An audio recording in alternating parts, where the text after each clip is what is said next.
Yeah, they have some unanswered questions, so I wanted to come out. I didn't want to keep y'all waiting too long. But let me just first off start off by saying that I hope that at the end of this conflict in Israel that Hamas is wiped off the face of the earth. The atrocities that we have seen, they're undeniable, they're disgusting, and they're unconscionable.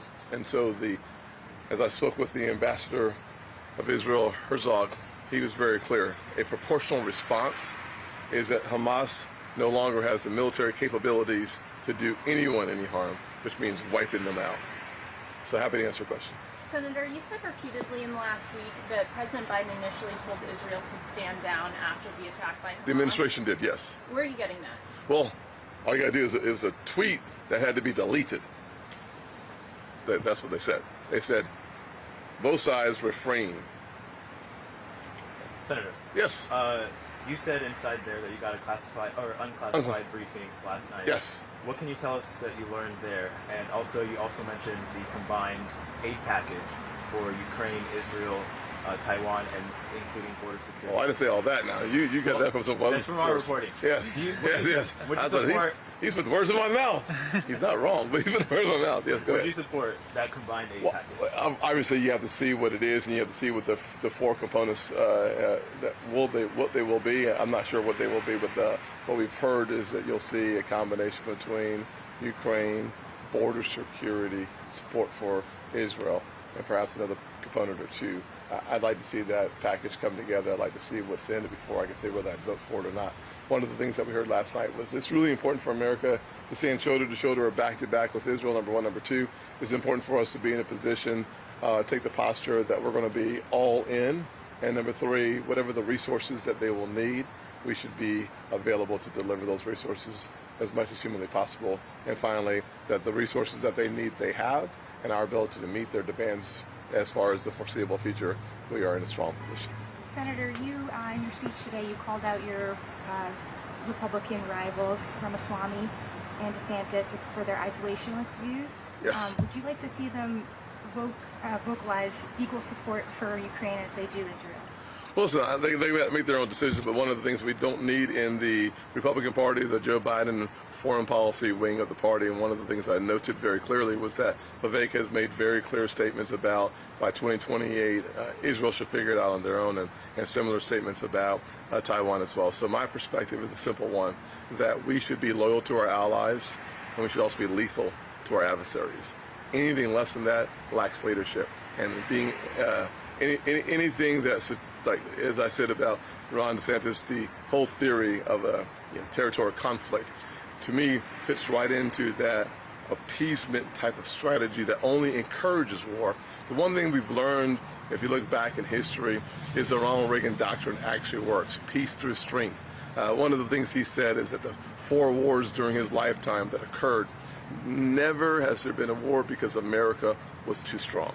And I think we should remember that and reinvest more resources in our military to make sure, as I've said for the last few months, that America is prepared to engage in conflict if necessary on 3 different continents. And the 3 continents I named in June, I'll name them again right now in October. First, obviously Eastern Europe.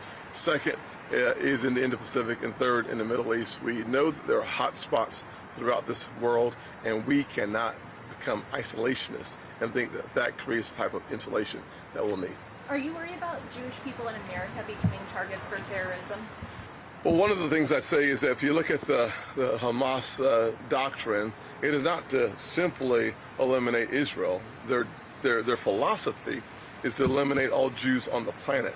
So the home of 6 million plus Jews, that's called America. I would say we should be as vigilant in taking a look outward as we should be inward. One of the concerns I have is with an unsafe, insecure, and wide open southern border. If we know we've caught nationalists from Iran, from Yemen, and from other countries in the Middle East, there's no doubt that we should be somewhat concerned about who's in our country and the national security risk they pose. We know without question we found 200 people on our national security watch list. That's the ones that we know of. 6 million illegal crossings. What don't we know? And I believe that we should be at least on a heightened level of awareness internally as we focus on some of the challenges externally. If there's a way to distract America from the challenges abroad, is to have conflict within. And we need to be as prepared as possible for all challenges. We'll move down this way. Yeah, Senator, so you have, there's There have been pro-Palestine demonstrations across the country, including one here in Des Moines last night. Yeah. You talked about this a little bit inside, but what's Yes, your ma'am. reaction to those? Well, listen, I think they're disgusting, to be simple. I can't understand how anyone would show up at a pro-rally when, in fact, what you're showing up to is the consequence of the beheading of babies. How anyone explains that at all, I can't imagine. I can't imagine anything more disgusting, more inhuman than literally taking a child's head off. So showing up at a rally that supports that kind of unconscionable behavior, it's just disgusting. you have Iowans currently over there in Tel Aviv. It's a church group. There's other Iowans and Americans that are in foreign countries, not just Israel, around there trying to get back home. Do you think the Biden administration is handling it responsibly, along with the State Department, of getting Americans back overseas? Yeah, certainly. I certainly hope that they are. One of the things that we've said in South Carolina, you need help finding your loved one. You need help your loved one getting out. Give our office a call. I would say the same thing with Senator Grassley and Senator Ernst. Give their office a call if you're struggling to get more information. We do have contact information that is available for us to pursue and assistance when necessary. So I would say I certainly hope so. I know that we have been working on it. I got to believe that this administration is working on it as well. Cool. All right, we're gonna wrap. We're gonna be on the road for 3 days though. So you guys. See you again. What about your bill? If you're willing. Yeah, so I mean, it's a simple concept. If we can freeze the $6 billion, once you get a credit on your statement, you start spending the money. That's just called human nature. That's why I've been so strong about the Biden administration's negotiations paying for a tax from Hamas on Israel.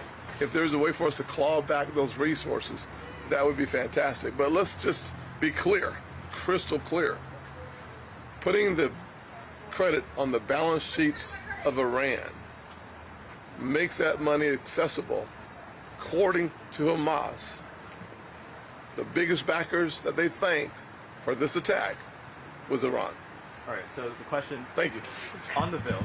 So, do you? That's where we gotta go. So, Cool. Should America engage in this sort of practice of reneging on deals?